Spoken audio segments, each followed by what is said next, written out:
کوئی یہ نہ سوچے میں نے کلمہ پڑھ لیا ہے اب میں شراب پیوں، میں زنا کروں، میں رشتہ داروں کے ساتھ زیادتی کروں، کسی کا حق کھاؤں، کسی سے دھوکہ کروں، رشتہ داروں سے رشتہ داری توڑوں،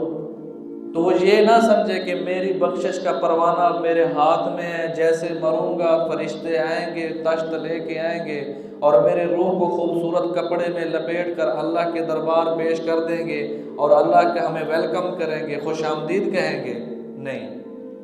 لا الہ الا اللہ محمد الرسول اللہ کا مقصد یہی ہے، صرف اللہ ہے، اسی کی بات ماننی ہے، جو اللہ نے کہہ دیا، جو اللہ نے سمجھا دیا، جو اللہ کا فرمان ہے اسی کو ماننا ہے، اسی میں میری کامیابی ہے۔ اور محمد رسول اللہ کا مقصد یہ ہے کہ اللہ کی بات ماننے کا طریقہ محمد رسول اللہ ہے۔